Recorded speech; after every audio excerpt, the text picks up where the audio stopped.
And I think the people in this audience, the students in this audience, are uniquely equipped to lead America into a more hopeful space.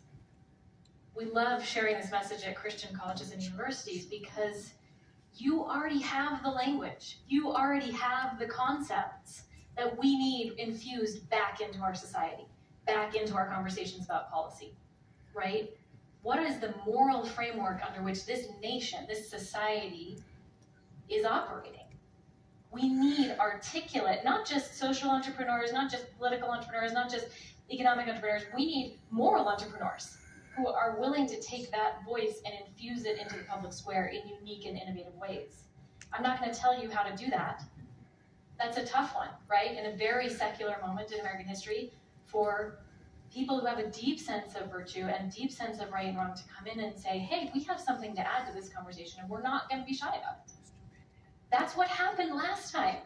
I'm not just saying this because I'm trying to stroke your egos here, right? That's actually what the historical record says changed America the last time.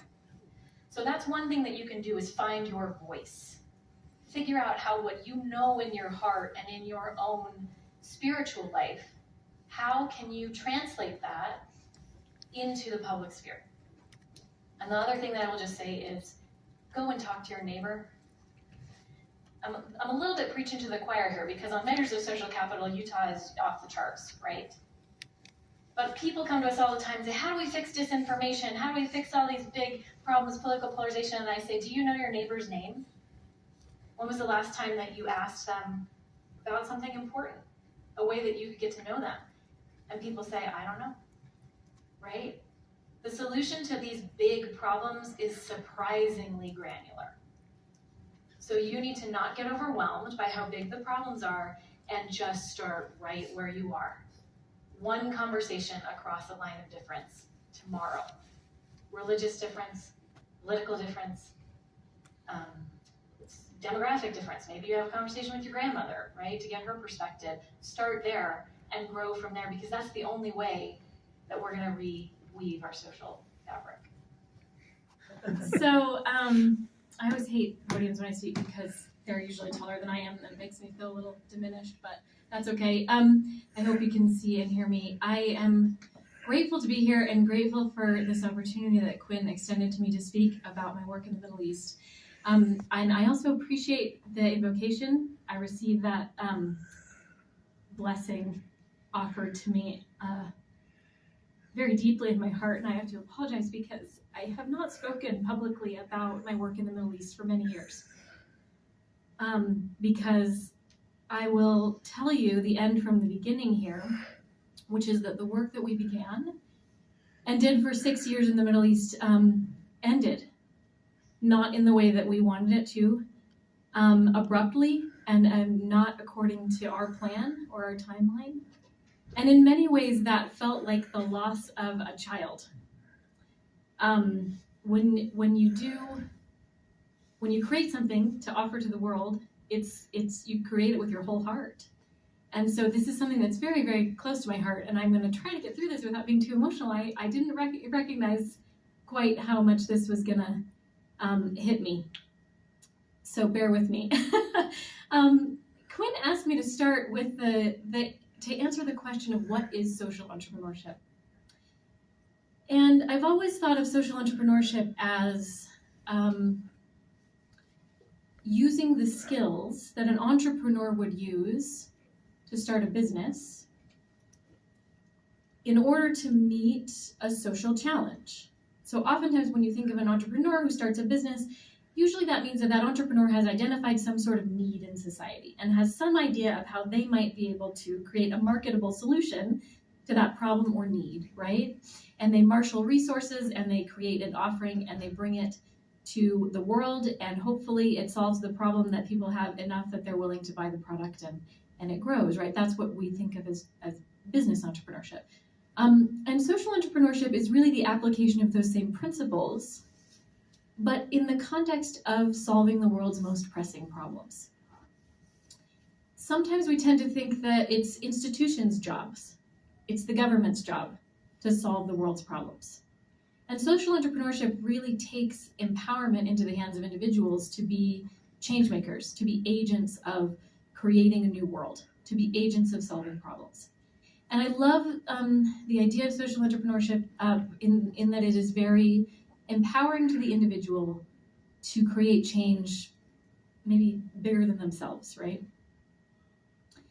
And the story of how I became a social entrepreneur is a little bit unexpected and haphazard. And what I wanted to do today is really just tell you that story.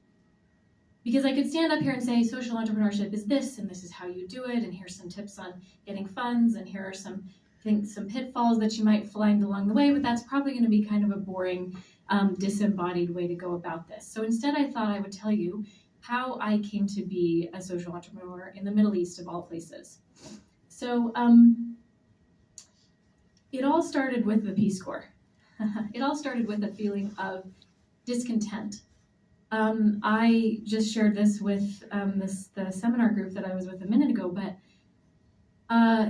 in college and after college, I was living through the Bush administrations. And as many of you know, during that time, that administration engaged in a lot of actions in the world that we came around to understand weren't very good. And I felt really conflicted about that. And a lot of times when young people go to college and the curtain gets pulled back on what the role America is really playing in the world looks like, there's a lot of a growing anti-American sentiment that can happen at this age, right? It's like, wait a minute, this country's not what I thought it was. We don't stand for the things that we claim that we do, right? And I was beginning to feel that, and I thought, you know what though? I think I'm gonna channel this angst. I'm gonna find something that I love that America is doing in the world, and I'm gonna do that so that I can be an American with pride. And so we decided to do the Peace Corps, because there's a million sorts of exchange or service organizations that you could do, and we chose specifically to work for the federal government for this reason. And the Peace Corps is a little bit like going on a mission, except that you can say what your preferences are in terms of where you'd like to go. And we put things like Sub-Saharan Africa, or Southeast Asia, and then the assignment came back, Jordan. And we were like, okay. And it turns out, I think God really heard that prayer of my heart, because he sent us to the Middle East, the epicenter of where America, I think, had not been behaving well as a nation, as an actor in the world, and gave us the opportunity to engage in that part of the world in a different way as Americans. So my husband and I went to Jordan. And this is a picture of what some of Jordan looks like. You have so many beautiful pictures of places all over the world in this center. It's really humbling. These are not going to be that beautiful, but it'll give you a sense. So Jordan, obviously shares the Jordan River with Israel. It's a nation of about 6 million people, about half of whom are refugees. Jordan is a place where there's been subsequent waves of refugees, right? There are Kuwaiti refugees, and then Iraqi refugees, and then there are Syrian refugees, and there are, of course, Palestinian refugees, many of whom have lived in Jordan for many generations, but still call themselves refugees. So when you think of the Middle East, you often think of really well-resourced places like the Gulf. Jordan is not that place. It has very, very few natural resources, but a lot of people coming in who need things. And so basically the Jordanian economy is propped up with international aid, partly because it serves such an important purpose in kind of the United States' diplomatic agendas in the Middle East. And so this is what it looks like. It's a beautiful place. And this is also what it looks like. It's a sort of a messy, developing nation. And it's kind of a wonderful place. And we really went into the Peace Corps just to learn and just to do what we could. One thing I love about the Peace Corps is that the government negotiates agreements with different governments and says to them, what do you need? You tell us what your biggest development agenda is, and we'll identify 3 or 4 ways that we could maybe match that need with people. And the Peace Corps has this threefold mission. It's not just about going to a country to serve and meet a need. It's also about learning about the culture of that country so that you can be a better citizen of the world and better understand people outside the United States. And it's also about being an ambassador of American culture to the world. So there's this really deep 2-pronged cultural exchange component, and then there's the service component as well. But generally speaking, it's determined by the host country what Peace Corps volunteers will be doing in their country. And so one of the things that Jordan asked for is youth development, and another one was English instruction. And so I became an English instructor in a government girls' school. My husband became a youth development coordinator in a public boys' youth center. And the Peace Corps is really interesting because they basically just drop you in the middle of nowhere. And so I'll never forget how humbling it was to, after 3 days in Jordan, to be dropped off with a host family in a Bedouin village. So this was a village of Bedouins that had only been one generation settled into houses, because Bedouins are nomadic people, right? And the government of Jordan has worked really hard to get them out of their nomadic lifestyle and into houses, basically so that they can count them and make sure that their kids are educated and that they have health care, which is a mixed bag of whether that's an appropriate agenda or not. But so this is a recently settled Bedouin community who had never seen Americans in their life. We were dropped off, left in the living room of our host families, and that was it. Our host parents greeted us, and then they left the room. And we were like, I have no idea what's going on right now. I have no idea what we're doing here. We didn't speak very much Arabic. Peace Corps has an immersion language instruction program. So they drop you with a host family, and then there's 2 or 3 other volunteers that live in the same village. They hire a local 22-year-old that they call a language and cultural facilitator, who also lives in the village with you. And then you live with your host parents, and then you spend 2 or 3 hours a day in your small group learning language. And then you go back to your host parents, and you do this for 3 months. And that's how you learn the language and the culture.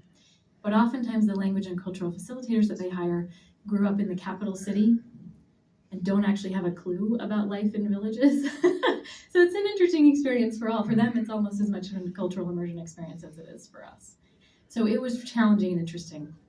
But I have to say, we went in the Peace Corps, my husband and I, just to learn, just to be there, just to feel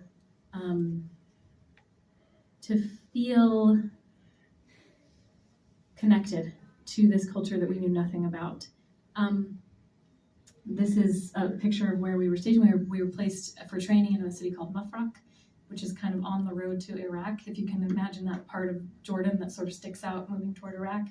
Mafraq is this tiny little city there, and then we were in a village outside of Mafraq. So we were kind of in the middle of nowhere. This is what our village looked like. I think that's not the home we lived in, but that might have been the home that we were using as our language instruction building. This was our neighbor Omar and his prized goat that he really wanted me to take a picture of. This house, the laundry that you see on the line is my laundry on the line. That was the home behind them that we actually lived in.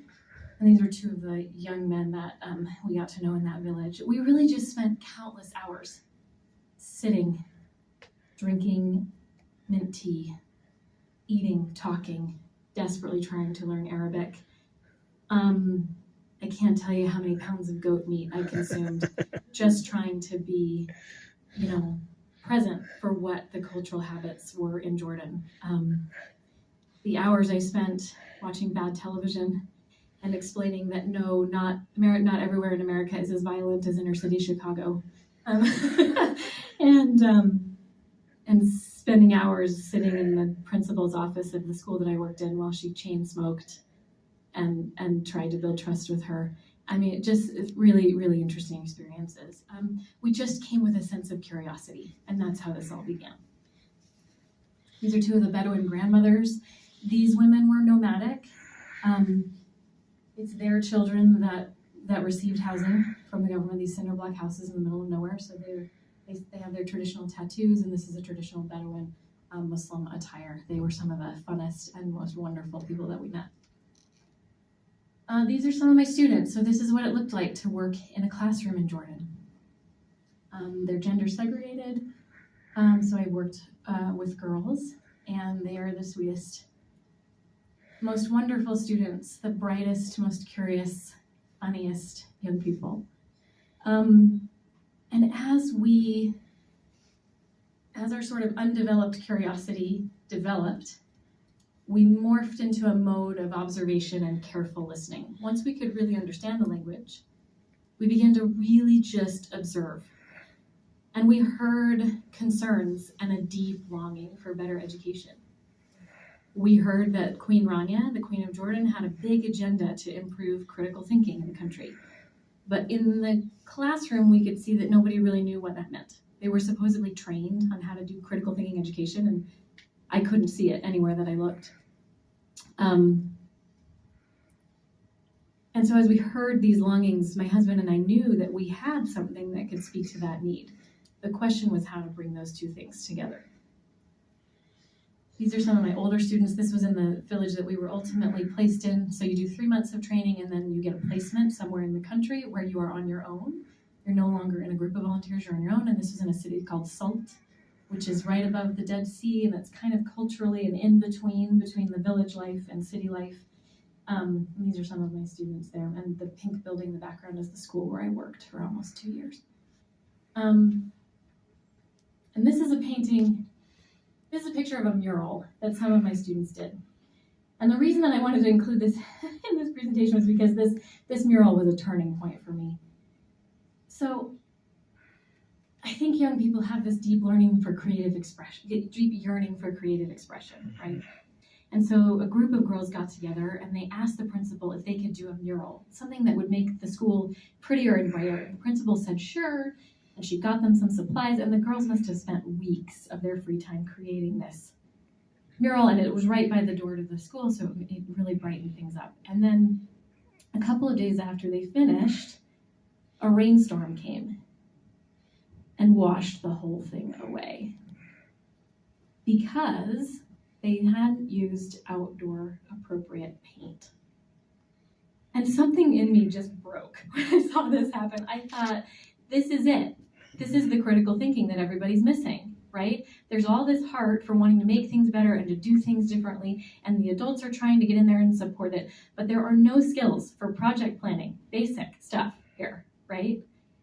And how discouraging is that for a 14-year-old girl to see something that she's worked on for weeks just get washed away? And I thought, okay, like this is some sort of galvanizing moment where I thought we've got to teach in some sense what we know, which is some basic ideas about how to use critical thinking, not just to pass tests, not just to be a better student, but to actually make your community better by doing projects that are important to you. You can have a great idea and you can be creative, but if you don't have those critical thinking skills, nothing that you're going to do in your community is going to succeed. And so it was really a full year of just being in Jordan before we even ventured to offer up anything to this community. And I think that's a really important step that often gets skipped. It's really easy to look at other parts of the world and say, oh, you know what they need? They need this, and I can do that, and I'm gonna get in there and give it to them, right? And that feels good. And sometimes it is good, but sometimes it misses the step of really careful listening and understanding. And so we really tried hard to just be in the same space as these people before we created something that we thought might help. And so this is my husband looking really dorky with a checklist on the wall for what we ultimately decided to build, which was a summer camp that taught critical and creative thinking. And we wanted to do it very seriously. We used the best cognitive and behavioral science, but we wanted to teach it in a way that was culturally relevant. So Angela Duckworth is going to come, I think, to the forum in a little while, maybe next month. And when we were doing this work, her research was really groundbreaking. And so my husband is really tuned into all of this stuff because psychology and behavioral change is his field. And so we were bringing really the most cutting edge behavioral science in education to this far reaches of Jordan. And it wasn't like, you know what, we'll just help these people get a little bit better. We were saying, you know, if they're going to do critical thinking, they're going to do it the best way that anybody knows how. And so we created this entire curriculum that was in Arabic, that was culturally relevant, that was appropriately leveled for the students, and we called it Brain Camp. So this is a picture of the very first Brain Camp that we ever did at a public boys' school in Salt. These are all of our proud graduates. This was the first time that anyone had ever played a game in school. We created a critical thinking curriculum that was game-based, activity-based, And it was really strange to see how much it lit these kids up, to realize that learning could be fun. And that sort of lit a fire in us, because it just felt like it was bringing water to a place that was parched in these kids that they didn't even know was parched, right? And that's what it felt like. And so this was really, the Brain Camp was really a labor of love. We weren't required to do this. You know, it wasn't like something that the Peace Corps told us we had to do. Most of our other volunteers were having a lot more fun than us, and we were spending all of our time, huddled in around our little space heater, like coming up with ideas for how to teach this, and spending all of our free time doing it. And everyone, I think, thought that we were a little bit crazy. But it was just born out of this deep love and respect for this people that we were barely coming to know, and recognizing that there was maybe something that we could offer to meet a yearning that we were seeing. So that was how it all began. And these are a couple of our students in Brain Camp. It really grew through ingenuity. If any of you opt to become a social entrepreneur, you're going to learn really fast that you have to use every available resource to get the job done. So we're in the middle of villages where there's hardly any supplies or materials, right? And yet somehow, with garbage that we got from the local fruit stands and the 25-cent plastic cups that we could buy in the little souk, downtown, the little market, we managed to create these opportunities for growth and learning through games and through experiences that these young people had never had. And we really had to cultivate a lot of local champions and local partners, asking everyone that we met, do you run a youth center? Do you think that you'd want, this? Or do you run a school? Or, could we come in and do an after-school program? And slowly our opportunities to present this grew. We started off doing a summer camp, then we built a club, after-school clubs. This is an after-school club with some of my girls who always refuse to smile, those serious Jordanians. Everybody asks me what Jordanians are like, and the first word I always say is they're very serious on the outside. They're actually a lot of fun on the inside.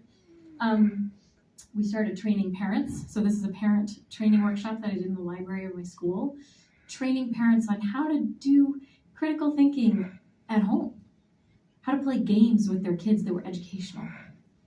The thirst that these women had for giving their children more was unbelievable. So it was a lot of hard work, and it was a lot of ingenuity, and it was a lot of sitting in people's offices, drinking cups of tea, waiting for them to trust us. But eventually the thing picked up steam, and our ingenuity and our hard work was met with serendipity, which I think all successful social entrepreneurs have an element of their story where they were just in the right place at the right time to channel the resources into what they were doing. So our first serendipitous invitation, somebody organized a TEDx event at the Dead Sea, and we were the only non-Arab speakers invited to speak there. There's a video of this online somewhere, and if you watch it, you'll see that I do the first minute in Arabic, and it was like this shocked hush comes over the crowd because they really just assumed that Americans were not even going to attend. And so just little things like that of showing, look, I'm here and I've spent almost 2 years in your country just struggling to learn the language.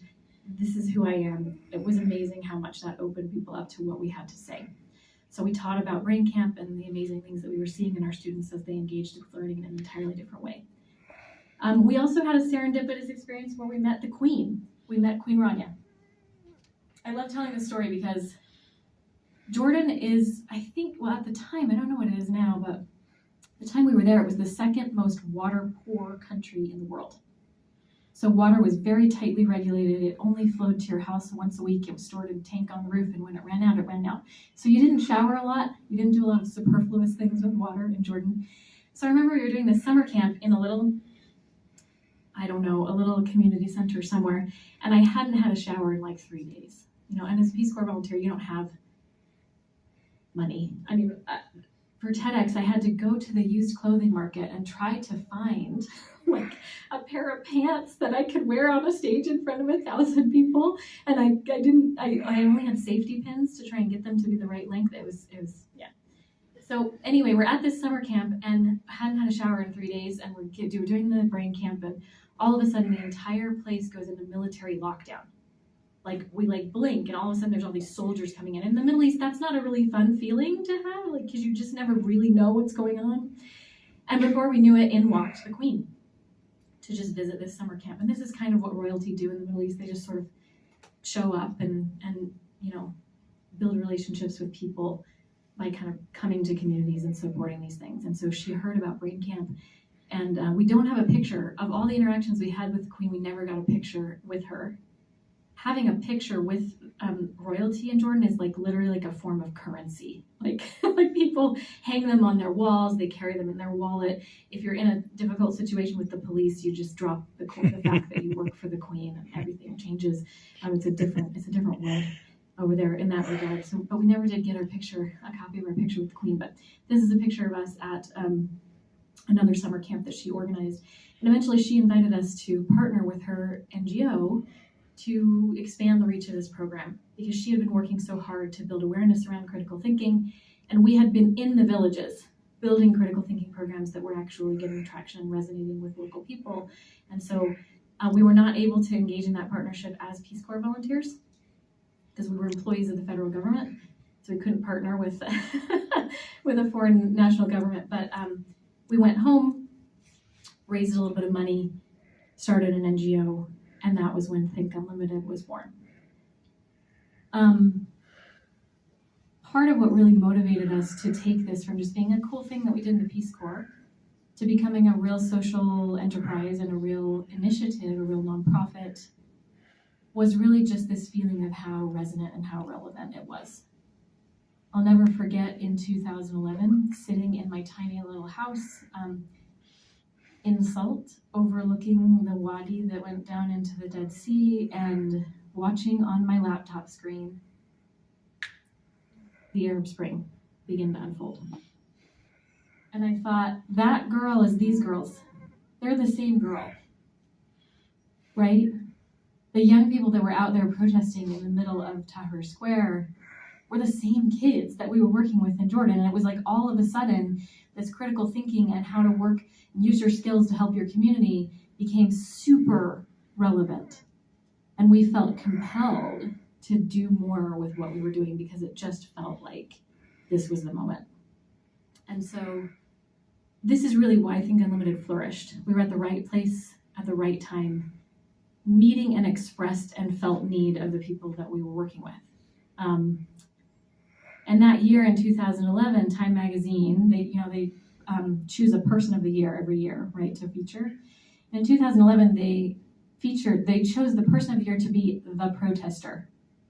It was a year of deep social unrest, mostly, happening in lots of other places, but a lot in the Arab world. And at that time, many of you are probably too young to remember this, but at that time it was completely unheard of to have these kinds of protests in the Arab world, and particularly the ones that successfully toppled governments.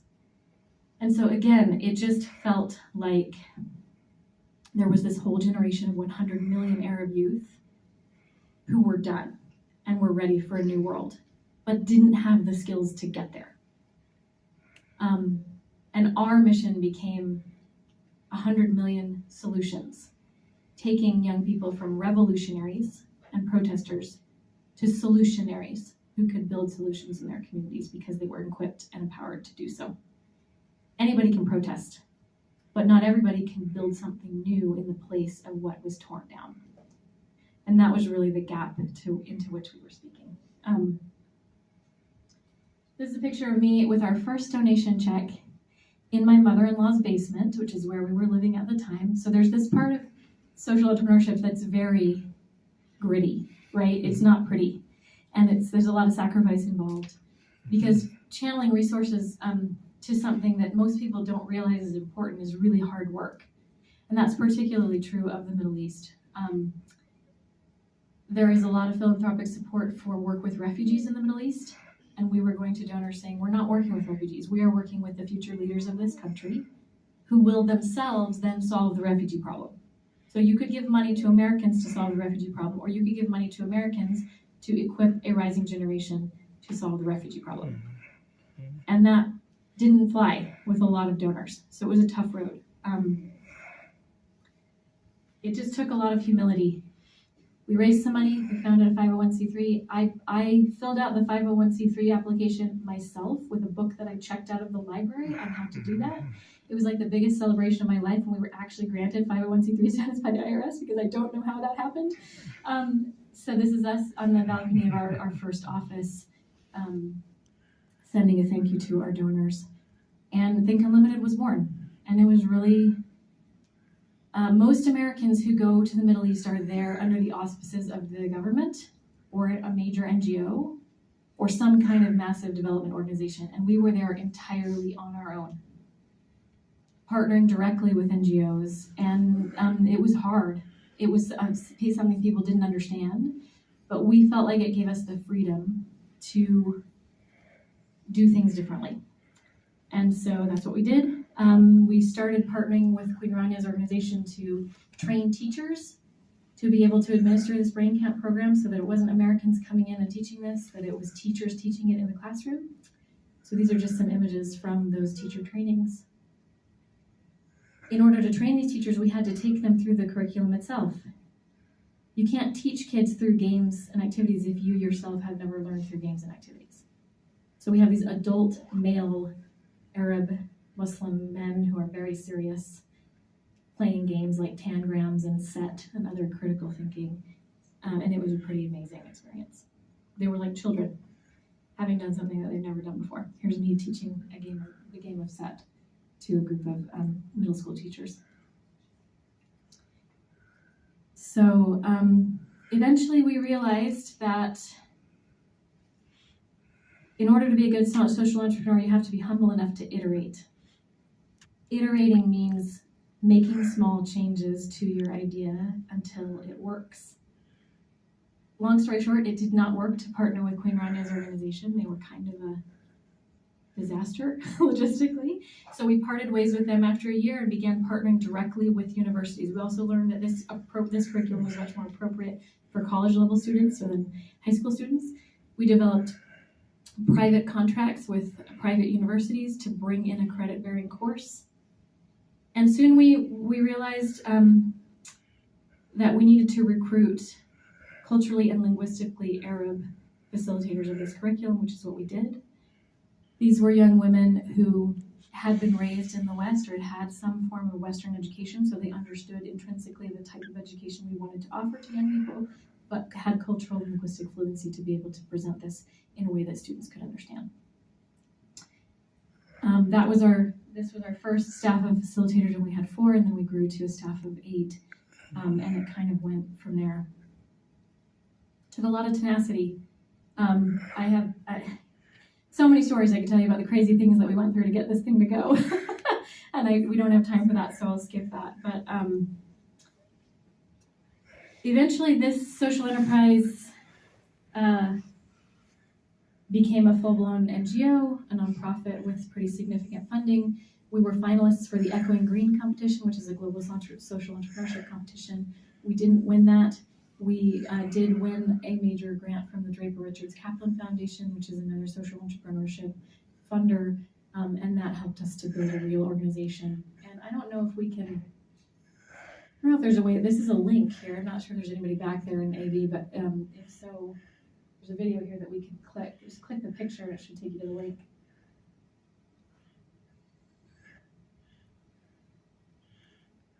So just scroll down and play that video.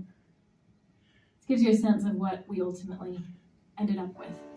From those humble beginnings of eating goat meat in the village, this is what we came to build.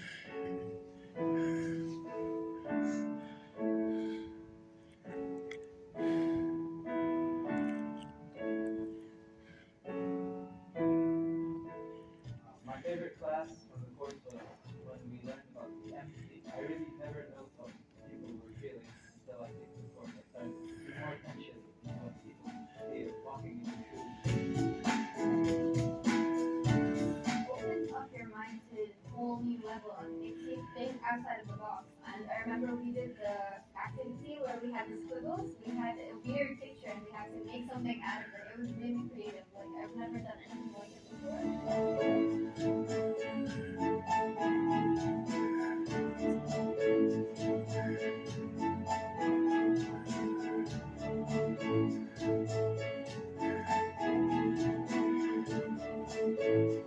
I had started initiatives before, but they were like all failing. And finally, I started taking this class where every day they're walking with us step by step, they're talking about this what we should do. They're actually helping us to find our goal, draw the solution, and really work on it. If you did fail, like I did many times, you can just keep going on. It's not wrong to fail. This is what we always complain about. But for the first time, I'm actually feeling like kids. Maybe perhaps like achievements. You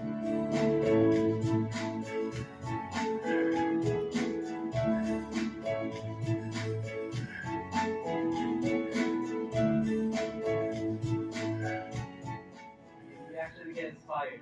It gives you motive to move on, to move forward.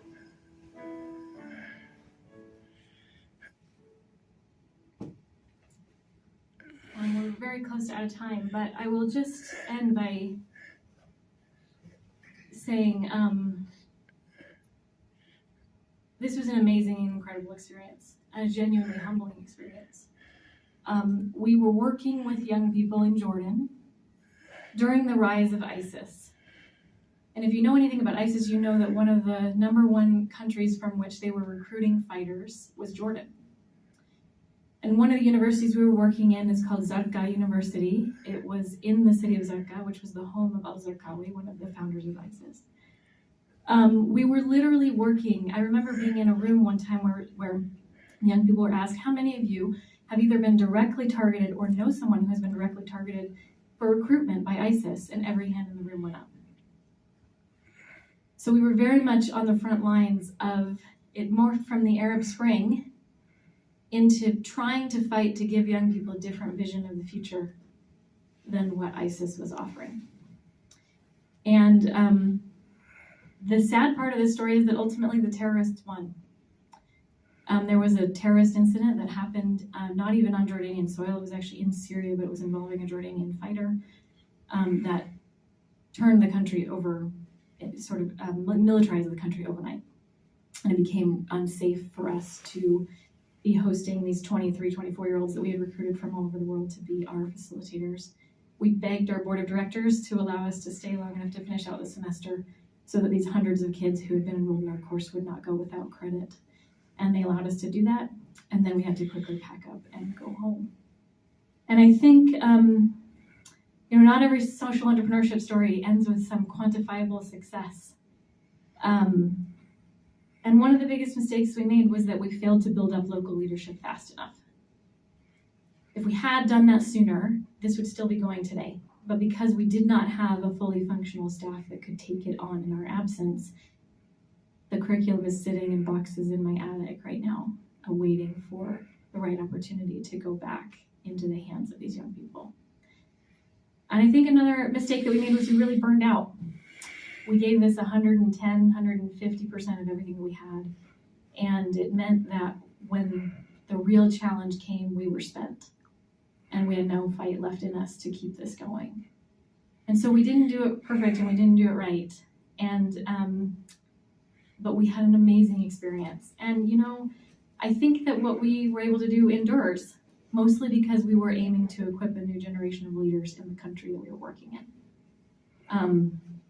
I have had girls who have graduated from our programs who have studied abroad in Europe, finished degrees, started local initiatives. We have facilitators who are now administrators of major nonprofits, who have gone on to get master's degrees and doctorates, who are advocates for Arab diaspora involvement in the Arab world.